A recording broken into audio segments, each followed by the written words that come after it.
Hey, what's up, everybody? We are back again with our nice little every other week. How do you say? Is it bi-weekly or every other week talk? I don't uh, know. Every yeah, 2 weeks, every two fortnight, week talk, fortnightly. fortnightly. That's you Yeah, sound like Abraham Lincoln. yeah. So yeah, Paul, how you been, man?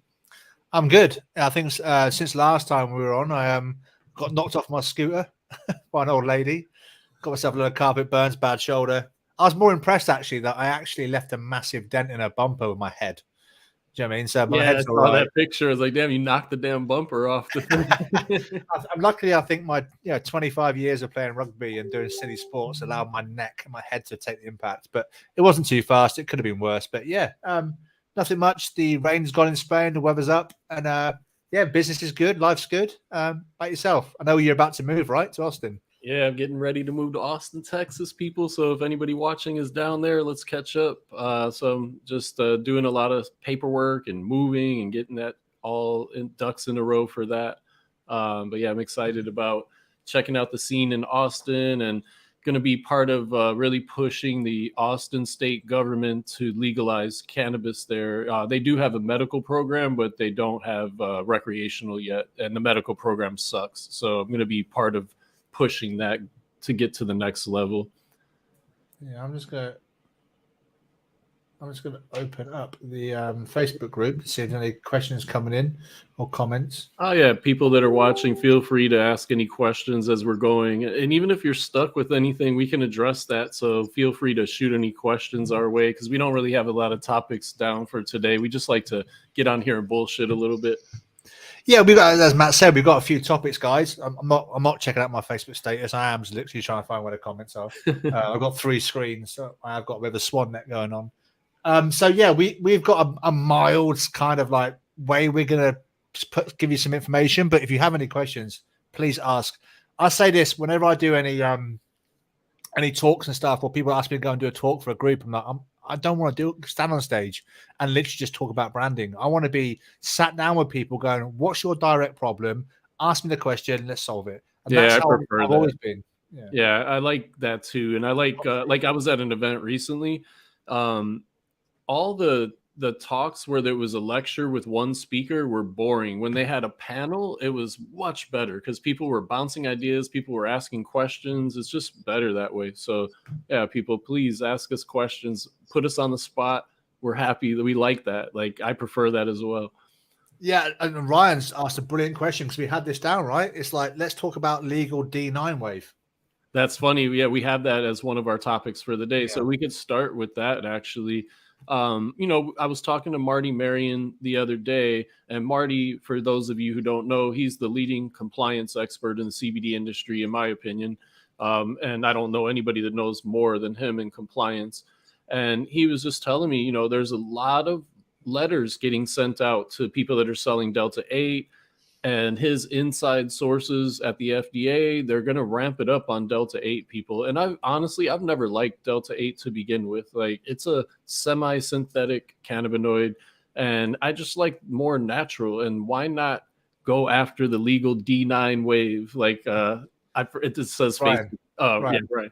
I was talking about because with the Delta 9, you're compliant. You're just taking it from hemp and you're not doing any crazy extractions with it. And so I really feel like the Delta 9 market is going to explode now. And I'm surprised it hasn't grown faster, honestly. Like I was just on CBDMD's website. They're selling Delta 9 gummies and capsules now.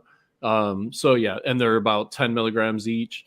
And so yeah, like the HHC and the Delta 10 and Delta 8 and all that, I personally would leave it all alone. Like I would be, if I was launching a brand right now, I would be focused on compliant Delta 9 all day long. Like, and I can't believe more people aren't jumping on this, or maybe I'm just not noticing it. But like I did say, CBDMD, one of the biggest brands in the industry, is selling Delta 9 products now.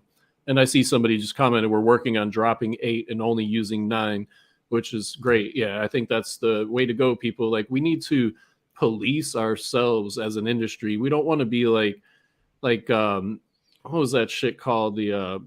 the stuff that the guy in Miami was eating people bath salts. Like, we don't want to be like the bath salt industry.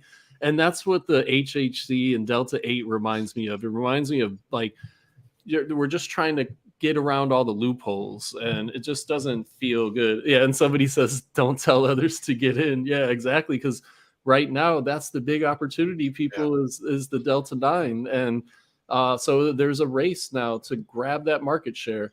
And people want the biggest thing that I learned from the Delta 8 wave is that people want to get high. And I already knew that. So I really didn't learn that, but it just reiterates that people want to feel something. And the CBD sometimes by itself is not enough for a lot of customers. And so, the Delta 9 is just, you're good to go. Yeah, I kind of called this about 18 months ago. I said Delta 8 it's just, don't build a business on it. We don't build a business on CBD, but ultimately, Delta 8 was always going to be short-lived. Because you got in, made a shit ton of cash and got out. Absolutely. Right? But it's always going to, it's anything that moves towards being illegal, being just dodgy effectively, you're always going to get your pants pulled down. Look, guys, CBD effectively is illegal. Yeah. It's just like not really focusing on it right now. Yeah, somebody asked here, are you saying pushing CBD converted Delta 9 is legal? No, I'm not saying that. I'm saying what Paul just said. Even CBD is not legal technically. No. And we're going to get Marty Marion on for an episode to talk about compliance. But the FDA said as long as you're not making health claims, they're not going to go after you. And if the Delta 9 is from hemp that is under 0.3 THC, as far as in my opinion, it's allowable. It's not legal because none of this is legal. So yeah, that's and then somebody says here, Delta 8 and Delta 10 also keeps dinging the Square and other banking options. Exactly. It's just like we've all been selling Delta 9 this whole time. Like, so there's nothing different. It's just now we're talking about it in a higher concentrated form. Like, somebody was smart enough to figure out by weight, if I put this Delta 9 in there in this gummy or capsule by weight, as long as it's under 0.3 THC, then we're good. And so that's what the industry has figured out. And as far as I know, I don't think the FDA is going to be able to go after that unless they completely change the farm bill, which they could. And I'm always going to say, being a brand guy, that you're selling solutions, not ingredients. CBD is just an ingredient. Delta 8 is just an ingredient. Delta 9. Look, if all of you come into Delta 9 market, all of you are selling the same shit. Yeah. So why are you different? What? Because yours is, the way you extract it, the way you do it. No one gives a shit about that. It's ultimately is that you're all saying Delta 9. CBDMD is saying Delta 9 right now, right? So therefore, they already got a jump on you, and they're a massive brand with a massive customer base, right? So, and I mean that. So, yes, even though you can get this ingredient and get this compound and sell it, still solve problems with it. Yeah, exactly. And what does your brand stand for? Like, what causes do you give back to? Does your website look like $1 million? Like, does your website, like, if you look at Feel's website or Hello Ned or seed.com, does your website look as cool as those? And if not, you got work to do. And then also, what problems do you solve, like Paul is saying? And then what does your brand stand for? What kind of personality do you have? So many cannabis brands are so boring. They don't have any personality. They don't stand for anything. They're just trying to sell product. And they're so focused on the product, they have no personality. So think about that, with your brand. Yeah, that's it. If you solve a problem, a very specific problem, then your marketing channels open. I'll go on about this all the time. So private clients, our mastermind groups, it's all about giving yourself the ability to market. Let's say you went just after sleep. So it doesn't matter what the ingredients are important, to help people go to sleep, but let's forget about it right now. If you go just after sleep, the way you write blogs, the way you look for people of influence, the way you go after affiliates, the way you do SEO, the way you do organic traffic, the way you do social media posts, the way what platforms you use is all focused on the fact that you're trying to solve sleep problems. Therefore, the conversation is always sleep problems, right? Therefore, it's easier to tell people what you're about. If you're just selling a Delta 9, then you compete with everybody else that's selling Delta 9. And then how do you market that? You can't really go and look at hashtags of Delta 9 and then go start stalking people. You can't. No one's really searching for it such through Google. You're never going to find it, right? So you can't do organic search traffic, etc. So it's focus on them things. It makes your life so much fucking easier as a business. The reason we have a lot of consulting clients is because they're too pigeonholed. And this is not a negative towards them. It's because everyone does it. We all do it. We get so pigeonholed on the ingredient that we're trying to sell that we forget everything else around us that helps us grow a business, because you're so focused on this ingredient, and the ingredient is the thing that holds you back. Yeah, exactly. You don't buy a car because of the type of tire there is, do you? You buy a car because of the brand. If you're a Mercedes person but you can't afford a Mercedes, you go for the next best option that you can afford, but you want a Mercedes. Do you know what I mean? So it's how our brains work. We're tuned into buying a brand because, one, it benefits us. Ultimately, a Mercedes is no different to a car that's half the price. All the technology is the same, just looks shinier. It drives better though, Paul. It feels better. Yeah, I know, but and then you go to supercars and they don't drive any better. Yeah, exactly. Your 100 grand car's way better than your 500 grand car. Do you know what I mean? Because they are so uncomfortable. Maybe because I'm an 18 stone, like 250 pound guy, then it's difficult.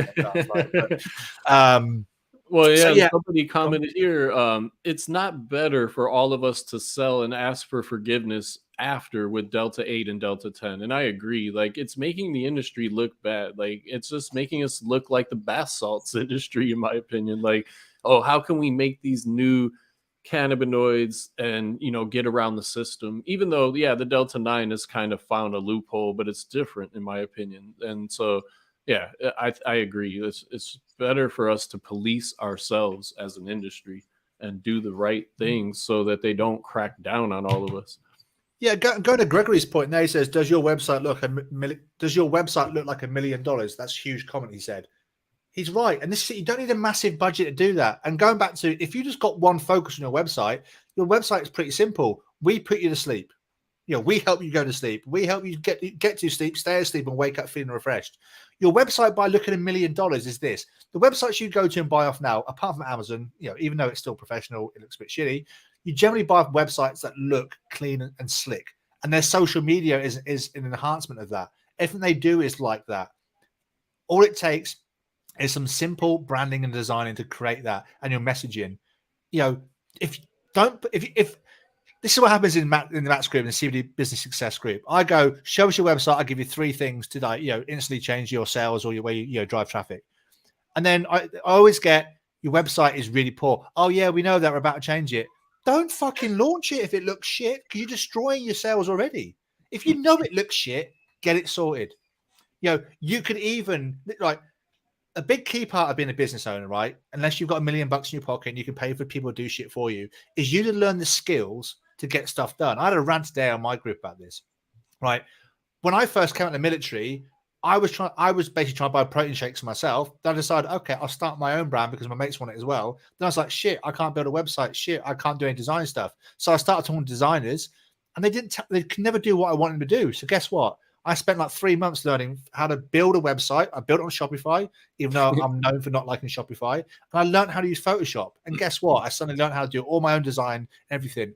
And then I had full control. And now I basically I can design, I can do all that. I'm not a designer, but I've taught myself how to do it all because of my frustration. Learn the skills that allow you to create stuff. The internet tells you everything.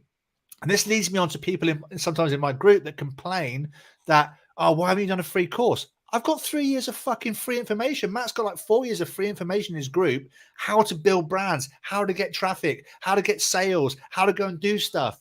But the problem is, you guys, not going to do this personally, sometimes are too fucking lazy to go and do the work. If you need a website built when you haven't got any money, go on YouTube and spend the next 2 weeks learning how to build a Shopify website, or learn how to build a WordPress website, or learn how to use Photoshop, or how to use Illustrator, how to use a design tool that allows you to look $1 million. Somebody commented, we're lazy and we want a shortcut.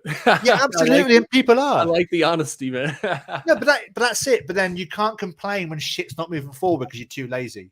The shortcut is, the more knowledge you have, the quicker that shit gets done.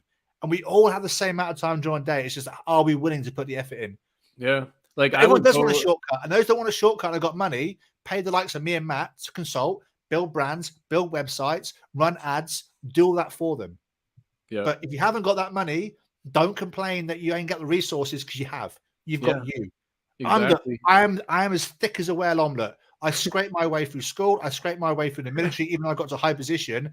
But I learned how to fix the problems that I have. Well, yeah, and you got to know what you're good at. Like I know that I'm likable. Like people tell me that. So I knew when I launched my brand, I'm going to go meet as many people as I can in person because they're going to like me and they're going to want to buy from me.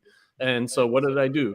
I went to 25 stores every single day and walked into those stores on person unannounced, and it was terrible. I got rejected.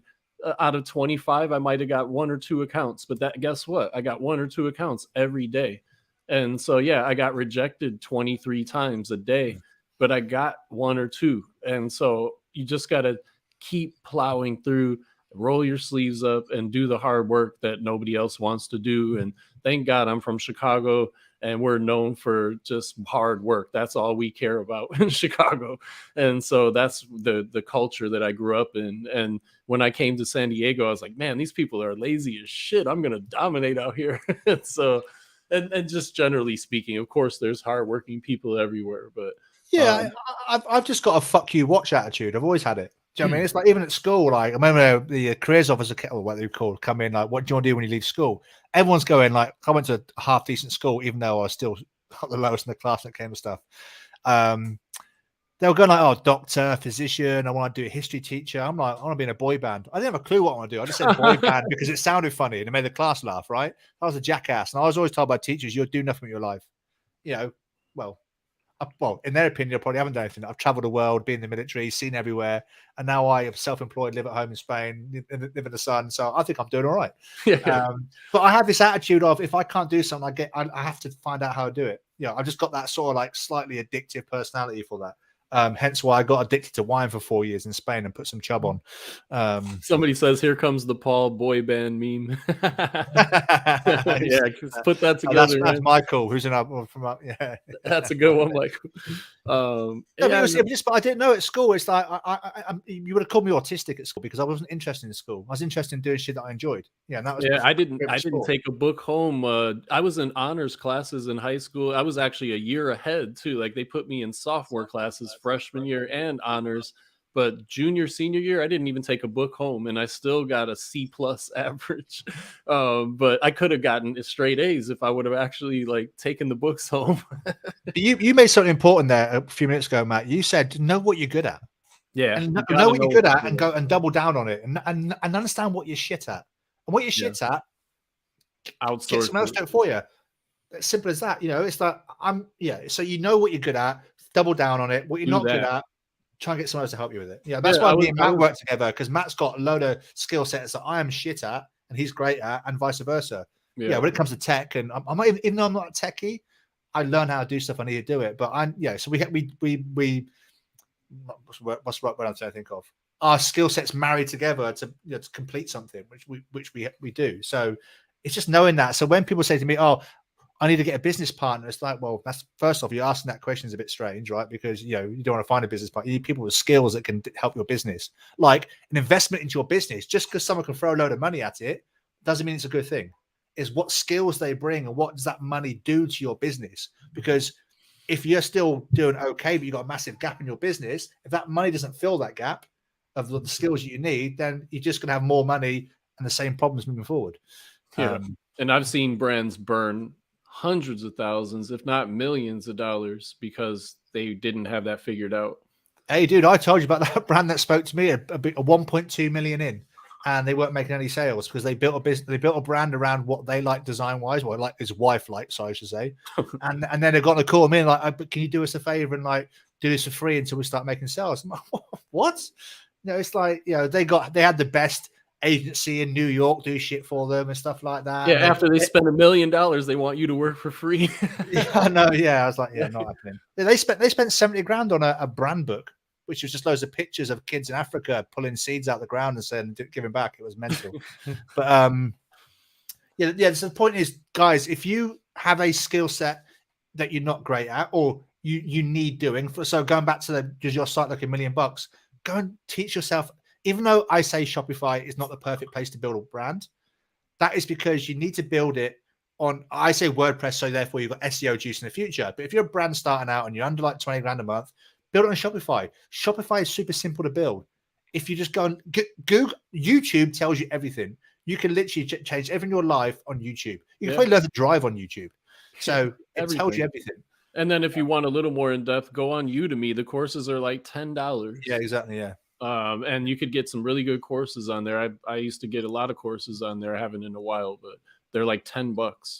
So yeah, just teach yourself, like Paul said. And or if you have the money, make sure to outsource it. And with design, you get what you pay for. More than any other space with design, you get what you pay for. Like if you're thinking you're going to go on Fiverr and get your logo and it's going to be the best logo ever, you got another thing coming. And so those are the areas that you really want to spend money on in the beginning, is website, logo, packaging. Those have to look top notch. Otherwise, like you're going to be behind the 8 ball before you even got started. So that's another thing, like focus on the brand foundation first and the brand before branding. So brand is different than branding. Like brand is, what problems do you solve? You know, how do you talk to that audience? Who is your audience? And how do you talk to them? What problems are you solving for them? And then what products do you give to those audiences? Then you go into, what does my logo look like? What is my website going to look like? But until you answer those first questions, don't even think about building a logo or a website. So many people get that backwards. Yeah. It's like, so who are your audience? What they want, what they need, what they desire, right? That's the most important thing. Okay, now how are you going to solve that? Okay, now what do they buy already? What do they like already? What catches their eye? What marketing catches their eye? Then you start thinking about branding, which is the pretty shit, you know, the packaging, the logos. Like someone in the group the other day, actually it works out, his next military guy like me from the same kind of job like me in the UK. He was like, hey guys, I'm starting my brand. Should I have a cannabis leaf or not? I'm like, and that to me, I was like, why are you asking that question? It shouldn't even be a question. It's like, okay, what is your brand first? Why should people give a fuck about you? You know, why is your brand unique? What solutions you're going to change? What's the age group? Is it male or female, or is it both? What's the age group? What they need? What their desires? Then you go, okay, now I know who they are. What do they already buy? Yeah. What brands are they already purchasing? Who's their authority? And that tells you, like, if you go and do that and you work out, like, okay, my target audience love Mercedes-Benz, love Rolex watches, love like high-end like perfumes. You don't create a fucking organic looking brand because they don't give a shit about that looking brand. You know, the same question I've had before of a client. It's like, okay, we go for a high-end market. They're like, but we want to make the packaging out of hemp. High-end people don't give a fuck about recycling. They don't care, right? They want stuff that looks sexy as fuck, you know, and looks cool as fuck on their shelf. They can show off. And then if you're like, you see that your audience is a high-end audience and you make a cartoony looking packaging, they don't want that. They want a minimalist looking package. Like if you look at all the high-end brands, they're super minimalist looking brands, usually black and white, just not a lot of space, loads of space, maybe one color like Tiffany, you know. And so, yeah, you got to know your audience first before you dive into the branding part of it. And I would say 99% of brands get that backwards. Yeah, and the easiest way, guys, if you think, well, it all sounds cool, but how do I put it into practice? Envisage a person that is your perfect customer. How old they are, how they look, how they manage their day, how many kids they got, where they live, what car they drive, what holidays they go on, what clothes they wear, what magazines they buy, what movies they watch, the kind of shit they think about in the morning, the kind of things they stress about, the kind of things they do before bed, the shit they do, you know. So if you think about a person and think how they live their life, you'll think about, you know, the way you can communicate to them, you know, why your brand's great or why it should change their life, because you kind of know who they are. Yes, no one's the same in the world, but if you focus on one person like that, you can build your whole brand around this Jane or Paul or whoever it may be. Then it will connect with people. Even though we think we're all individual, we do sort of like go into like groups. Do you know what I mean? So that's the best way to do it. If you just think of one person, or if you go, oh, my friend Tom that I have coffee with, he's my perfect customer. Go and sit with Tom and literally just interrogate him for an hour with a coffee and find out things that piss him off, the things he excites about, what political party he likes, what he's into, you know, just get conversational, because that's the kind of stuff that you can write emails about. And then again, I'm going a bit ahead of myself, but it then tells you, go to what brands do you buy? Right? And he goes, oh, dude, I love Nike sneakers. Why do you like? But I don't like all Nike sneakers. I like the old school ones because like clean looking. Like, okay, now he's telling me what he likes. Okay, how am I going to design my brand? The way he fucking likes stuff. So when he sees it for the first time, he's not going, well, that's fucking one. That's shit. I'm not even looking at it. He's going, dude, I like this. It's intrigued me. This has got this a bit of me.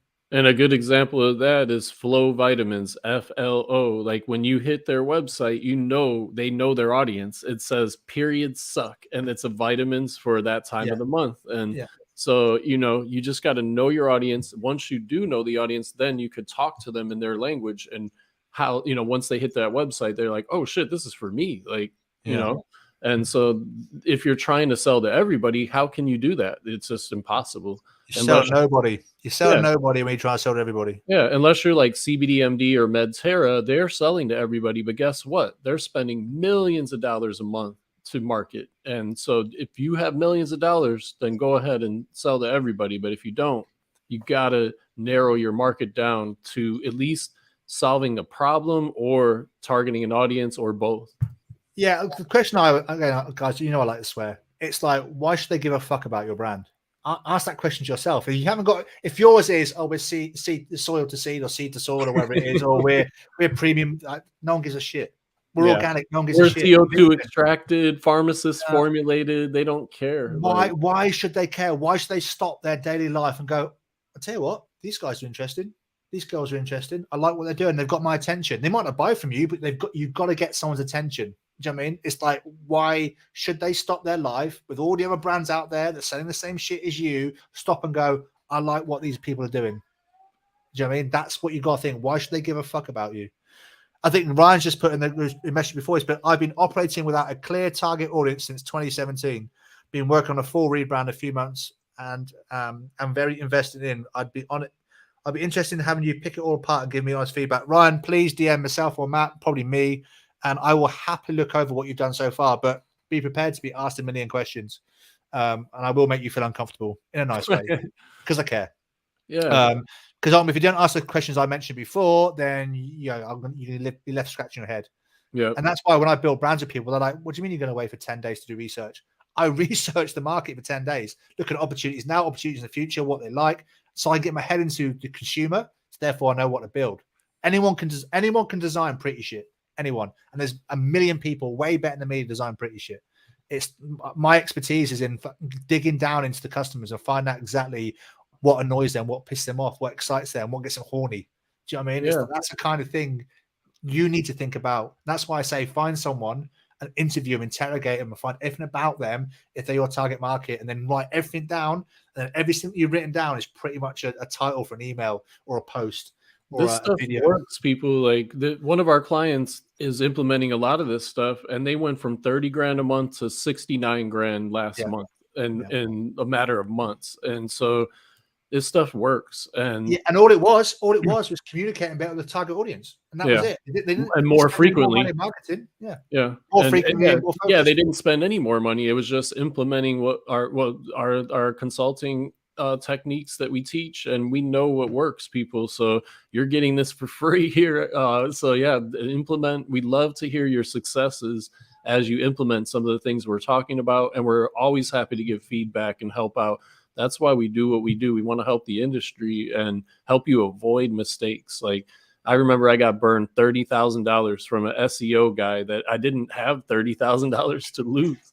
And so, we just want to help you guys make the right choices. And of course, there's not always going to be the right choice. This is business. So, you're going to fail. You're going to make the wrong decisions. That's part of being an entrepreneur. And the most successful entrepreneurs I know make mistakes all the time, and they just keep going forward. Yeah, guys, I can give you a sales hack now if you want. This is what we tell our consulting clients, our mastermind clients, is what I tell for free in my groups and Matt's group. Go and get more testimonial videos and blast it everywhere.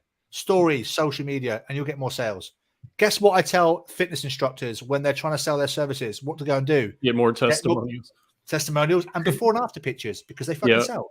So no different in this space. You get people with your products in hand giving testimonial videos, not written shit, because that's all fake and no one believes it really. Testimonial videos, and get it on all your channels, and your sales will go up. because now it's now real people saying they've got real results from your brand, builds trust, therefore people buy more. Simple as that. But you got to go and do the work. You got to go and get testimony videos. Yeah. Where you go and do it. It'll make you more sales, and it's free. So we'll leave it at that for today, people, because I got another meeting to run to. But it was a pleasure and hanging out with y'all, and we will be back in a couple weeks. Yeah. And I'll try not to fall off my scooter again or get knocked off, I should say. Yeah, and I'll make it to Austin in one piece. Awesome. All right, people. We'll see you in a couple weeks.